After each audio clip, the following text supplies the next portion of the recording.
5 a.m. in New York City. Good morning. I'm Lizzie Burden with your Bloomberg Brief, standing in for Danny Berger. Here's what you need to know. Open for talks. President Trump signs a wave of threatening letters to trading partners while delaying the deadline. Trade relief. Futures edge higher as Washington buys more time for negotiations. Yields rise ahead of a string of auctions this week. And Meta's hiring spree continues with Apple's top AI executive joining the firm. A very good morning to you, and it looks like the goalposts have shifted again. Yes, we had those tariff letters sent over yesterday, finally, but when you look at the levels here, they're pretty much unchanged from April the 2nd, Liberation Day. They're not as high as some of the levels that President Trump had been threatening. So this market is like, nah, we've seen this all before. We've got futures pointing higher as we head towards the Wall Street Open. And in fact, when you look at the S&P over at Goldman, David Costin says that we could be getting to 6,900 over the next 12 months because of the Fed cut expectations. That's the second time he's raised his call in just 2 months. But of course, he says the trade risks linger. But just flipping over to your Treasury market, yesterday you had traders continuing to digest that jobs report, getting back to their desks after the holiday. Yields higher across the curve, and we've got the 10-year currently at 441. But I'm watching euro-dollar because it looks like that US-EU trade deal is just around the corner. That is lifting the currency to a 117 handle right now. But let's take a look at some of your pre-market movers. Joe Easton's here with that. Joe, what are you watching? Morning, Lizzie. So I'm watching Tesla today. A bit of a rebound after that big drop yesterday in Elon Musk's car maker. Remember, we were down close to 8% at the low on Tesla yesterday. Coming back up today. All of this, really, this volatility driven by the spat between Musk and Trump, and also Trump's clamp down on the renewable sectors. That stock getting a bit of a reprieve today, but still down sharply on a two-day basis. Then, speaking of renewables, we are lower once again on that sector this morning as Trump looks to potentially curtail some of the tax exemptions that had already been scaled back massively a few days ago in the big, beautiful bill. So we are seeing the likes of Sunrun declining almost 6%, First Solar down 3%, Enphase or similar amounts, Solar Edge, all of those heading lower in trading today. Then I've got a downgrade for you, Sienna. Now this is at Morgan Stanley, an interesting one because they're talking about the AI trend potentially overdone. This stock's rallied about 70% on a one-year basis. MS says that has gone too far and could be an indicator for other stocks in the AI space. As usual, check out the Before the Bell opening wrap on the terminal for a summary of all this news and more, Lizzie. Lovely stuff, Joe Easton. We'll get back to you later in the hour. We thank you. And in just moments, Morgan Stanley's James Lord's going to give us his read on the dollar's path forward. And later on in the hour, Veronica Clark of Citi will join us to discuss the tariff impact. But speaking of the dollar, it's down more than 10% this year as the trade and geopolitical uncertainties dominate the headlines. And James Lord of Morgan Stanley's weighed in. He writes, contrary to many investors, we think that the dollar's weakening trend is at the intermission, not the finale. Well, James indeed joins us now. He's head of FXEM strategy over at Morgan Stanley. Good morning to you, James. I want to continue your metaphor because it looks like we got a plot twist yesterday in the dollar weakness story. Yes, the tariff letters went out, but we saw dollar strength. It looked like a safe haven once again. Were you surprised by that? Well, I mean, as plot twists go, I would say it was a pretty minor one. I mean, I think we've already pretty much reversed the dollar strength that we saw on the back of those headlines. But yeah, absolutely. I mean, I think that the fact that it strengthened at all was a little bit different to, I think, how markets have come to view the dollar's relationship with risk assets. I mean, when you look back at what happened on April 2nd, very different reactions. Stocks down, but the dollar also going down. This time, stocks down, but the dollar actually rallied a bit. I think there are a couple of reasons for that. I mean, first of all, when you look back at what happened in the week after April 2nd, you saw the front end of the US yield curve drop quite quickly, and the market had priced in about another 30 basis points of Fed easing through the course of the cycle. That was more than what we had seen for other central banks. So rate differentials at the front end of the curve actually moved in a weaker dollar direction. This time, you saw very little reaction at the front end of the US curve, so you didn't get that downward pressure on the dollar coming from a repricing of the Fed. And I think second of all, the technical setup now is just very different. I mean, back in early April, we saw in the aftermath of Liberation Day, we saw a lot of hedging of US assets with, asset managers, pension funds, and so on, deciding to reduce the FX exposure of their US assets by FX hedging. I think, in the months since then, you've seen a substantial portion of that hedging being undertaken. It's very difficult to get very timely data, so we don't have a lot of clarity about where hedge ratios are, but we do know from our conversations with clients that they have gone up. So a lot of that flow has happened, and clearly a lot of more speculative positioning as well from a sort of hedge fund community and other asset managers that have just positioned for a weaker dollar. That technical short position is there in the market. And I think when you get things that when investors and traders are getting things that they don't expect, and you see risk aversion coming through, the first instinct is to reduce your risk. And in the technical setup of the market yesterday, that meant buying back some dollars. But as I said, Lizzie, it was a very small reaction. We've already unwound it, and I think through the course of the year, actually, the dollar will continue to decline. Okay, so it was a blip maybe, but of course we did see on the flip side EM currencies tumbling off the back of the tariff news. And I just wonder what's more important here. Is it the fact that the tariff threats have been issued, or is it the fact that the deadline's been delayed? Well, I think the muted reaction overall in markets, whether you're looking at G10 markets or EM, suggests that people are, and expecting more negotiations to happen. And we know that the tariff announcements that have been made, that they could come down, the deadlines could get extended again. So I think overall, that explains the muted reaction. But I think, one of the views that we've had on the EM side is that whilst we're happy to take some EM exposure, we think a weaker dollar will benefit EM. The uncertainty that's generated by all of these trade negotiations, the deadlines changing, the tariffs going up and down, it does not help corporate confidence at all. And our economics team is expecting global growth to slow down this year as you get investment decisions delayed, CapEx decisions put on hold. And the global economy just suffers as a result of that. That typically is not a great environment for emerging markets, not a great environment for commodity currencies. And so, whilst we do think EM, particularly the EMs that have solid bottom-up kind of reform stories, and there are quite a few, we think those markets can do well, but overall, the global growth backdrop is not an environment which you'd typically expect EM to be doing that well in. But if you see global growth slowing, let's just turn to the euro, because you see the euro dollar at 125 by mid-2026. What sort of economic conditions on the European continent would be needed to unlock that kind of level? Well, a lot of it's been driven by the dollar. The slowdown in the US. We've moved from a period where US growth was, substantially outperforming the Eurozone to what we expect to be something more in line with the Eurozone for this year and next year. The Fed, we think, will ultimately cut down to 2.5%. That's not priced. All of the uncertainty that's been generated by US policies, that's something that will weigh on the dollar.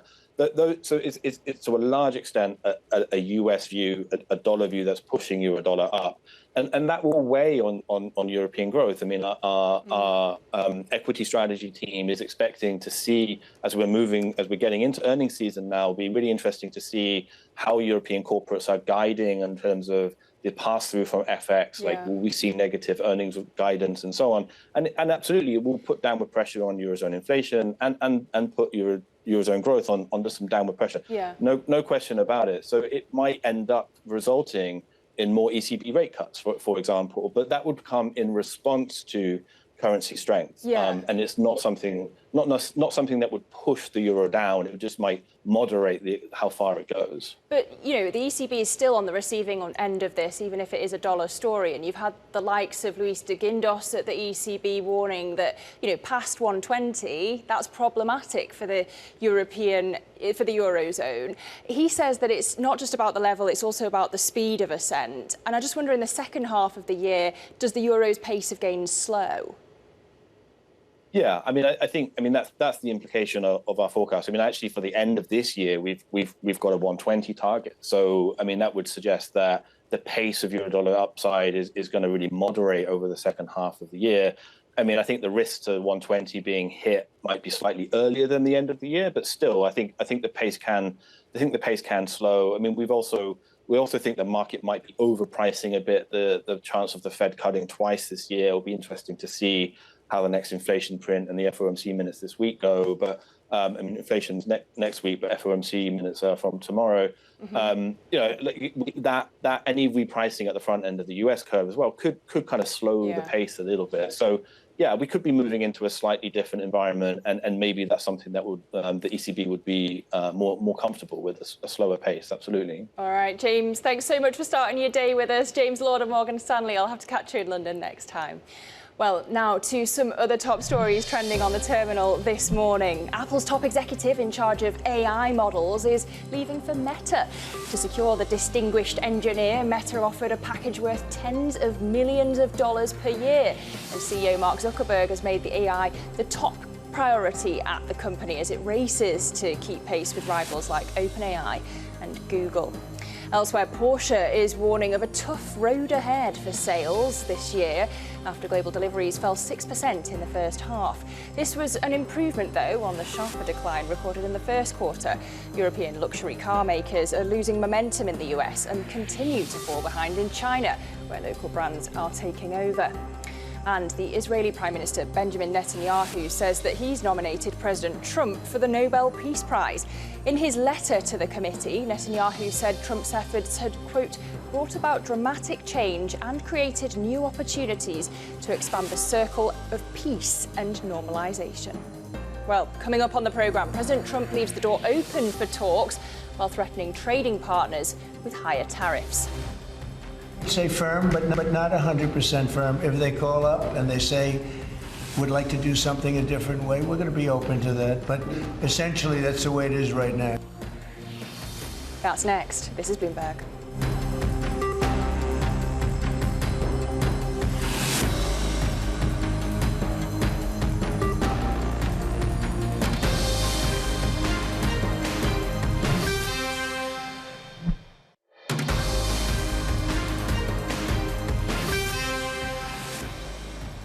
The constant change of position and the delay of the dates at which the tariffs are supposed to kick in, I think just confirms that a tariff war benefits no one.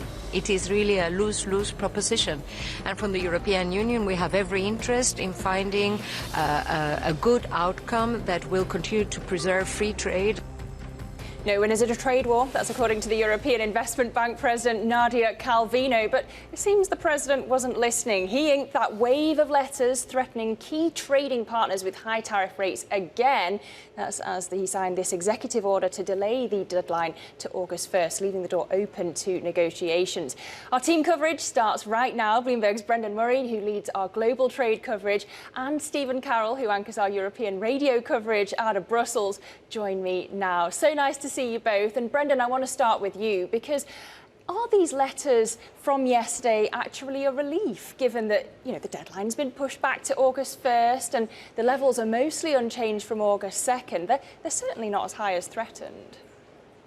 Yeah, exactly. A lot of countries would be relieved that they've gotten themselves another 3 weeks. But the 90-day reprieve was always an optimistic one to begin with. Trade deals are difficult. They get complicated, particularly toward the end. And the Trump administration is essentially conceding that number, that 90-day period, was not enough to get done what they hoped to get done. So it will another 3 weeks lead to the kind of deal closing that they expect. We'll have to wait and see. But the Trump administration officials who we're reporting on say that they think some are very close and that they can get over the finish line here before August 1st.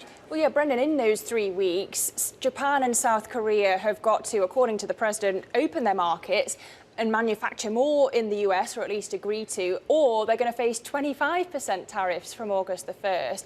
When you look at the domestic politics in those countries, does it look like actually they can bend to these demands? Yeah, exactly. South Korea's got a new government in place for just over a month.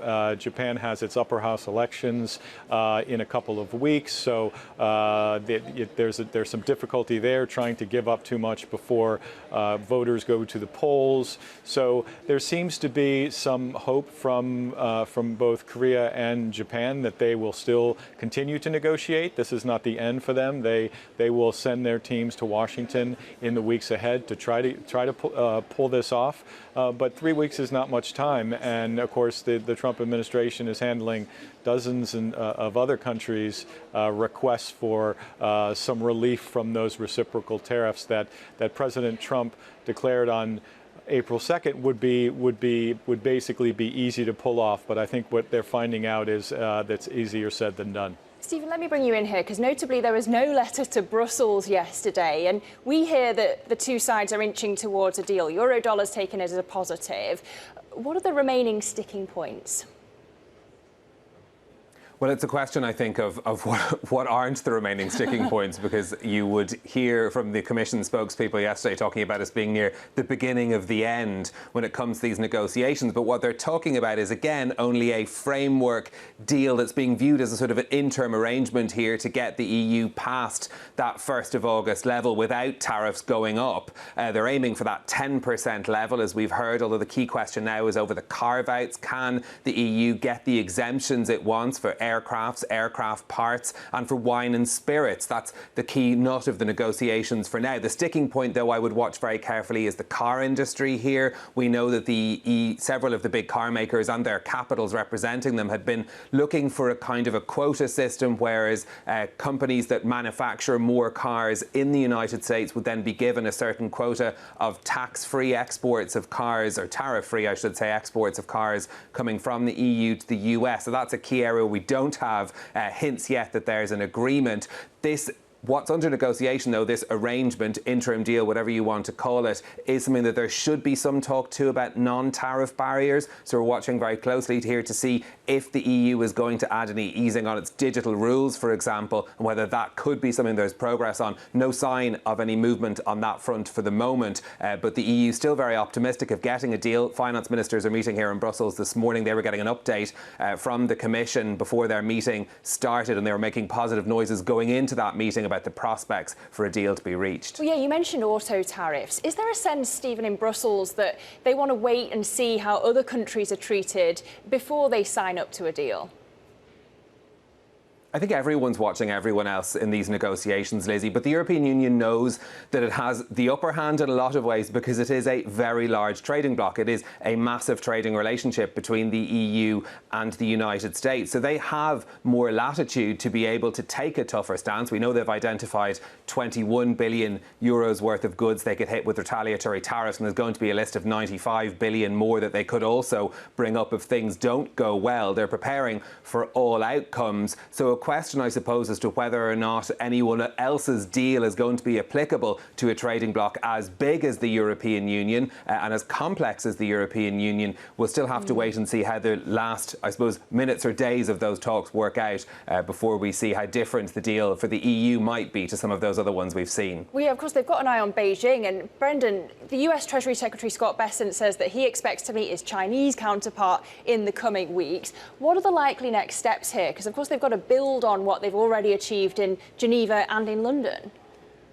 Yeah, exactly. Let's not forget that there's another deadline in August, and that's August 12th, when theoretically the U.S.'s 145% tariffs on China could spring back higher if China hasn't lived up to its end of that deal. So what I think we hear from Secretary Bessent is that he's going to go take a check on how that compliance is going, and to try to work out some arrangement where the world's two largest economies kind of lower the temperature even further in the months ahead. So that's really going to be a key question for the U.S.-China relationship going forward. Of course, the stakes are very high when it comes to the trading relationship of those two countries, including for the likes of the UK.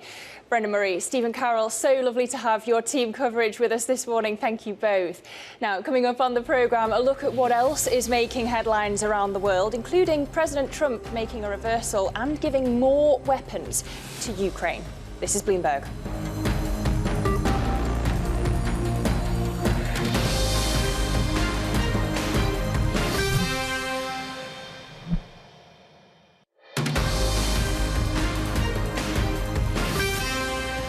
Time now for our front page news. A look at what's making headlines around the world.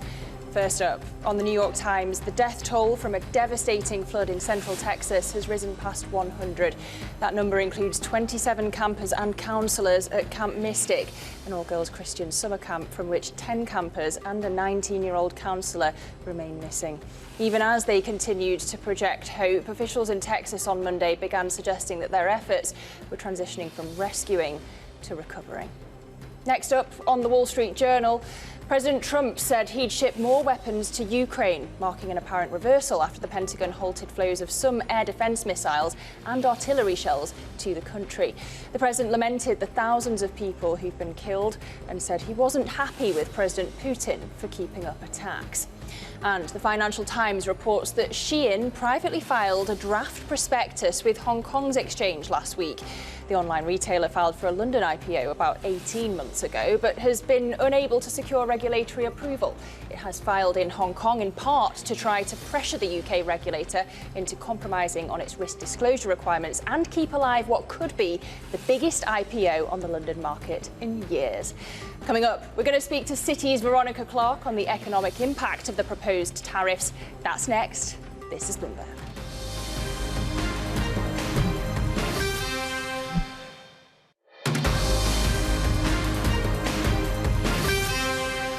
It is 5:30 a.m. in New York City. Good morning. I'm Lizzie Burden with your Bloomberg Brief in for Danny Berger. Here's what you need to know. Open for talks. President Trump signs a wave of threatening letters to trading partners while delaying the deadline. Trade relief. Futures edge higher as Washington buys more time for negotiations. Yields rise ahead of a string of auctions this week. And Meta's hiring spree continues with Apple's top AI executive joining the firm. So the door is still ajar. We're looking at futures pointing higher after the president sent out his tariff letters yesterday because, look, August the 1st is the new July 9th when it comes to the deadline for talks. And while these tariff rates align with Liberation Day on April 2nd, they're not at the upper end of Donald Trump's trade threats. So the market seems to be like, meh. We've heard it all before, and we're looking at positivity across the screen there. Indeed, Goldman's David Kostens raised his target for the S&P again to 6,900 by the next 12 months. It's the second time he's raised it in less than 2 months on the expectation of Fed cuts, though he admits that trade remains a risk. Now, flip over to your Treasury market. You've got the 10-year there at 441. You've had traders continuing to digest this jobs data because they're just getting back to their desks after the holiday weekend, of course. And then keep an eye on euro dollar. We're at 117, higher today because of all of these hopes of a US-EU deal. But let's get to some of the stocks we're watching this morning. Joe Easton's back with that. Joe, what's catching your eye? Hey, Lizzie. So Tesla catching my eye today, getting a bit of a rebound after that big drop down we saw in the car maker yesterday. We were down around 8% at the low, 7% at the close, but Tesla up 1.3% today. A lot of the focus remains on the fallout between Trump and Musk, whether there is going to be a tighter clampdown potentially on Tesla. We have seen them cutting back potentially on some of their tax credits as well. So that was the reason yesterday, but a bit of a reprieve finally today. Then over in renewable energy weakness, once again, Trump is looking to rein in some of the tax credits for wind and solar as well, and that is hitting a number of stocks today. We're seeing Sunrun down close to 6%, Enphase falling 4% at the moment, and Solar Edge as well, extending that drop in the pre-market, down more than 6% on that one. Keep an eye on renewables today. Then finally, a broker move for Ciena over in the telecom space. Morgan Stanley going underway on this one because the AI boost has gone too far. That stock has rallied around 70% over the past year, and MS thinks that that is too big of a move. So we're seeing that stock declining 4%. Keep an eye on Ciena alongside Tesla and renewables in pre-market trading today, Lizzie. Joe, many thanks. We appreciate it. Now, we have a new deadline, August 1st, for tariffs to kick in on goods from key trading partners.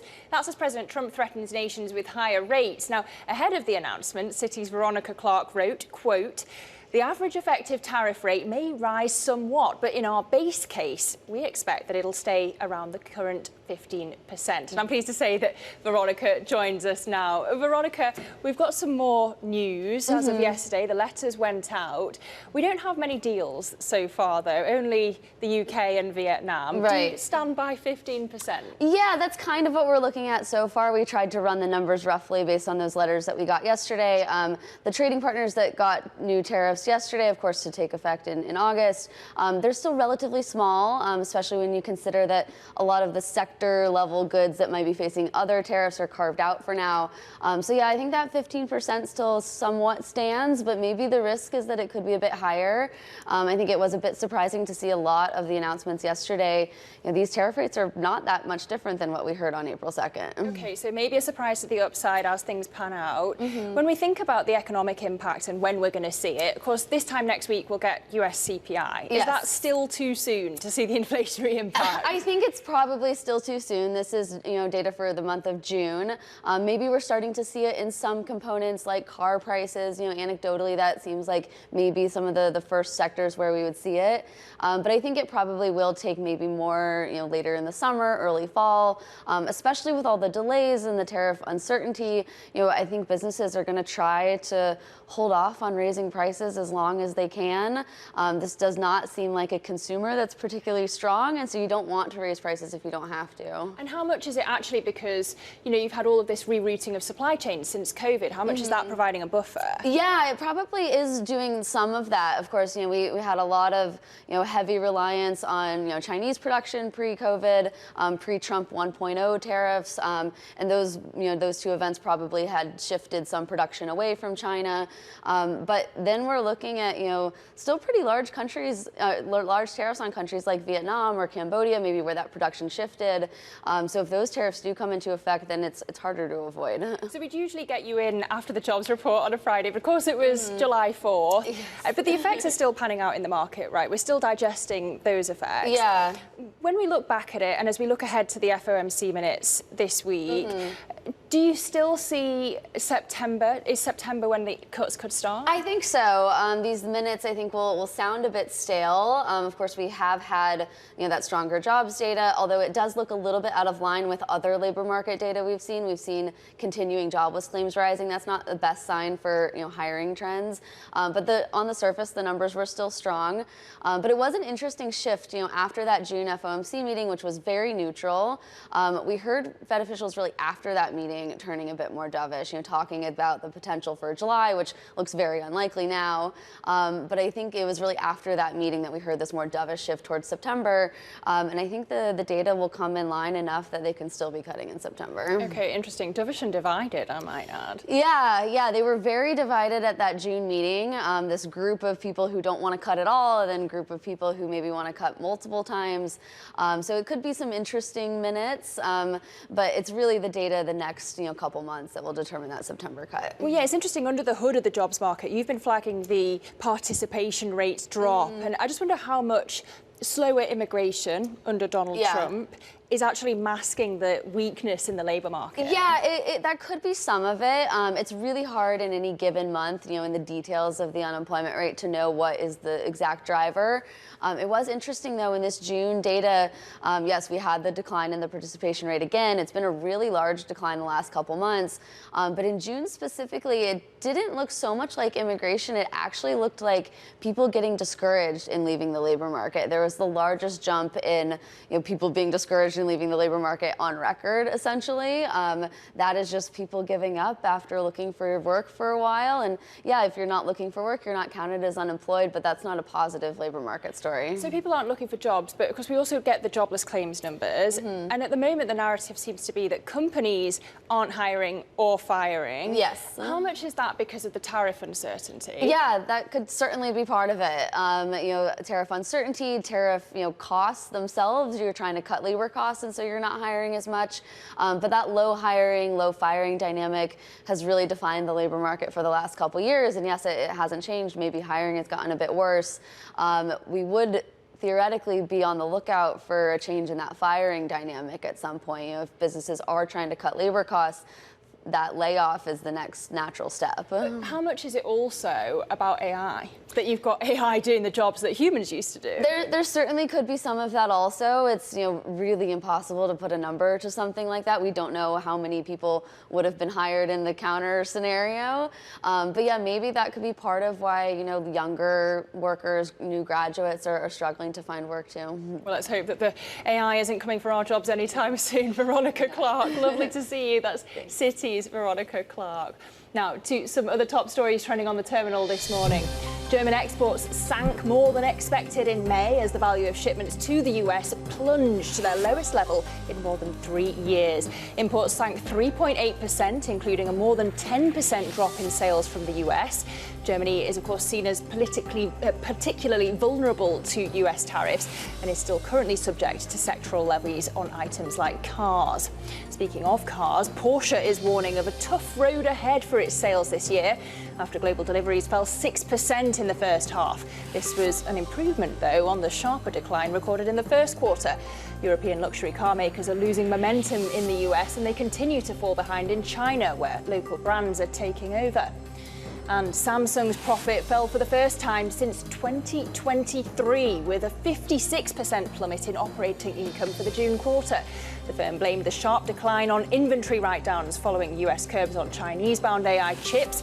The disappointing results underscore how South Korea's largest company has ceded leadership in the AI market in the post-ChatGPT infrastructure boom. Well, that's what's trending on the terminal. Coming up on the programme, President Trump issues fresh demands ahead of his tariff deadline, which may not be a deadline after all. That's next. This is Bloomberg.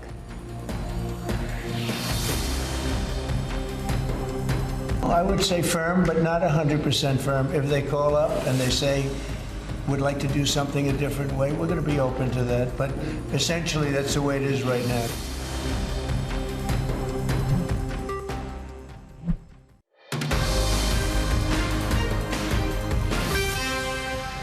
Presidente da República de país do tamanho dos Estados Unidos. A president of a country the size of the United States to go around threatening the world on the internet. It is not right. He needs to understand that the world has changed. No, we don't want an emperor. We are sovereign nations. If he thinks he can impose tariffs on countries, countries also have the right to do the same. Out of Rio, Brazilian President Lula da Silva there criticising President Trump's tariff manoeuvres and insisting that the rest of the world doesn't want an emperor. Trump, meanwhile, is balancing his art of the deal approach with his America First principles, having unveiled a wave of letters threatening higher rates on US trading partners that haven't cut a deal with Washington yet. For more, I'm joined by Bloomberg's Brussels Bureau Chief Suzanne Lynch. Morning, Suzanne. Just tell us, the tariff letters went out yesterday. We're told more are in the mail, but the deadline's been extended. So is this an escalation or is it a de-escalation? Dare I ask, has the president chickened out again? Well, what he's certainly done is move the goalposts. So we're now faced with a new deadline, this August the 1st deadline. The president signed an executive order yesterday moving that 9th of July deadline to August 1st. So in one sense, it's buying all sides time to try and hammer out agreements. But there's a lot of concern, nervousness here in Europe about what this means. Now, the EU, for example, is still hoping to clinch some kind of a broad framework agreement by the end of this week. Then we'll continue negotiating until August the 1st with the hope of getting something else. I mean, at the moment, the EU has indicated it would be happy with a 10% tariff. However, and there are also a number of sectoral tariffs on areas like autos, steel and aluminium. The United States president has threatened tariffs on pharma. These are all big industries and export industries for Europe. So, I mean, I think what they're going to want here at some of these trading partners is some deal on those sectoral tariffs, as well as an agreement on a kind of 10% reciprocal levy. And meanwhile, Suzanne, Donald Trump's been nominated for a Nobel Peace Prize by the Israeli Prime Minister Benjamin Netanyahu, of course, his dinner date at the White House last night, and for whom, it really has to be said, the International Criminal Court has arrested this arrest warrant for the war crimes in Gaza. But Suzanne, with peace in focus, have they made any progress on a ceasefire in Gaza? Well, it doesn't look like they have. I mean, there were a lot of expectations yesterday about this Netanyahu visit to Washington, and we saw that kind of provocative statement to some people, Netanyahu, nominating Trump for the Nobel Prize. Obviously, the situation in Gaza continues, tens of thousands of deaths, and, there are a lot of countries around the world, here in Europe again, who are concerned about that, as well as strong support for Israel and its right to defend itself. So I think what's happened is, and what I think a fear of a lot of people around the world when it comes to Donald Trump, be it on trade or foreign policy, that his attention can slip from one to the other. So over the last while, obviously with the situation in Iran a couple of weeks ago, there was a sense that the attention was going off what's happening in Gaza. So there will be kind of welcome relief for some people, that at least the focus is returning to what's happening there in Gaza now that the Iranian situation for the moment has subsided. But also with Ukraine, it can flip-flop. At one point, the US is extremely engaged, it seems, in Ukraine policy. At other times, that changes. So that's something I think other leaders are factoring in when it comes to Donald Trump's leadership style. Well, yeah, on Ukraine, Trump says he's sending more weapons to Kyiv. It's a pivot for the president. He's explicitly backing Zelensky over Putin. But, Suzanne, it feels like we've been here before. How significant is this? Yes, absolutely. Just as I was saying, there is a lot of flip-flopping on this and shifting of attention by Donald Trump. But look, there's no doubt about it. This will be welcomed by the government in Kyiv. This promise, pledge by Donald Trump yesterday to send more weapons to Ukraine to help the country defend itself. It's becoming increasingly clear that Donald Trump is getting frustrated with Vladimir Putin. Obviously, there's very little to show in terms of a peace deal between Russia and Ukraine, despite Donald Trump's attempts to bring about peace. So it's interesting now if Donald Trump kind of refocuses on this issue, but it's undoubtedly a very, very good news for Zelensky and the government in Ukraine. All right, Suzanne Lynch, thanks for staying across all those developments for us. We'll have to have you back on. Now, talking to trade, let's turn to tech now, where Meta has poached Apple's top AI executive, Ruoming Pang, in its latest hiring spree for top talent in the AI space. For more, let's bring in Matt Bloxham of Bloomberg Intelligence. Matt, how significant a departure is this?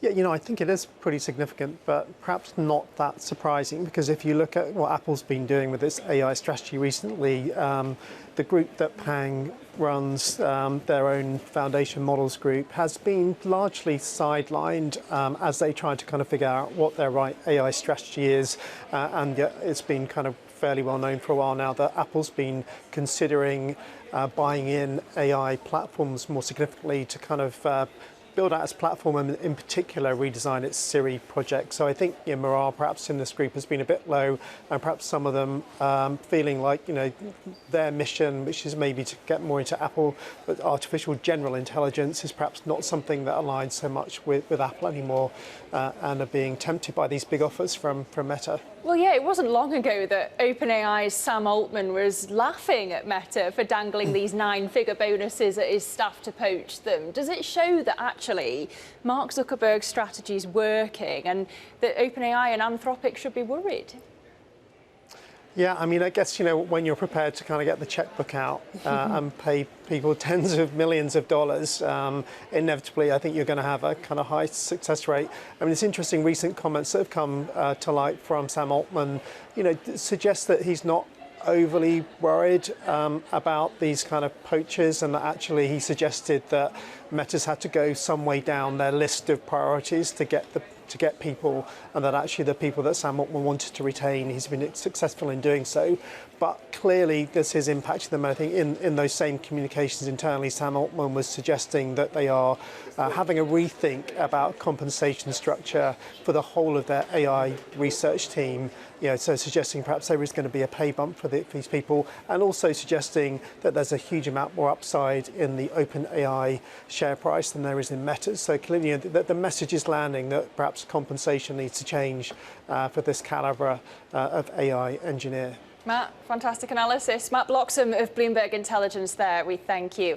Well, turning to Wall Street now, finance is an industry that is dominated by men, but women are rising and controlling more wealth globally. In the latest episode of Bullish, Bloomberg's Shonali Basak spoke with a number of leaders, including Citigroup's Jane Fraser, on what's changing with more women in top positions. Take a listen. Citigroup at this juncture moves $4 trillion a day. $5 trillion. That's larger We're growing. It's larger than the GDP of France. Yes. That you move daily. What kind of weight do you feel on your shoulders in the morning? I think the same as any CEO. You have to wake up every morning somewhat paranoid, feeling that urgency, a bit of excitement about what you need to do, but I think a healthy amount of pressure. I feel like I've really tried, and as long as I've known you, to not ask you about what it's like to be a woman. I've very intentionally tried to not make that a part of the conversation, but I feel like it's now come the time to ask. Why is this something that is not addressed more loudly in this industry, that there's only one woman to lead a major U.S. bank? It is a little surprising. I think there is a good generation coming through of really super talented women. But we've also got to recognize that there are some biases in the system, unconscious or conscious, and it's important that there's more of us that are breaking through and getting this into being business as usual rather than business unusual. Does it ever feel frustrating to you to have to be vocal about the issue or to be the face of the issue? No one ever asked David Solomon about what it's like to be a man. It gets frustrating when someone asks you about certain questions they wouldn't ask a guy. But for us, it's about how do we try and provide opportunities for everybody along the way, make it a win-win, because I think we're dead in the water if it's a zero-sum game. If we weren't competing for the best female talent, I would be cutting the bank off from 50% of the workforce and really putting us at a competitive disadvantage. Diversity is harder work, but it more than pays for itself. My frustration is when people don't believe in the business case because it's so blindingly obvious to me. Citi's Jane Fraser speaking to Bloomberg's Shonali Basak there, and you can watch the full episode of Bullish with Shonali Basak today at 6 p.m. New York time on Bloomberg Television, or stream at 8 p.m. on Bloomberg Originals. Coming up on the programme, we're going to get you set up for your trading day with Treasury auctions on deck. That's next. This is Bloomberg.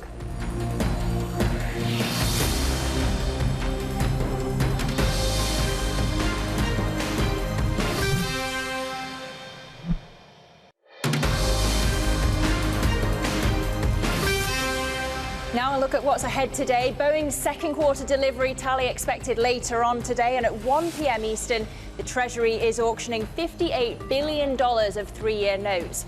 And media moguls, billionaires, and some of the biggest names in sports, tech, business and finance are in Sun Valley for Allen & Co.'s annual conference kicking off later today. Let's check out your micro movers. We've got Tesla here bouncing back after closing down almost 7%. Capital One as well, looking to extend its longest winning streak since 2002, upgraded to buy by TD Cowen. And we have Bank of America as well, cut to hold by HSBC. Analyst Saul Martinez setting a price target of $51 for that stock. Let's just also look at your macro movers. I've got euro dollar in focus because of all of these hopes of a US-EU trade deal. But that's it for your Bloomberg Brief. Surveillance is coming up next. This is Bloomberg.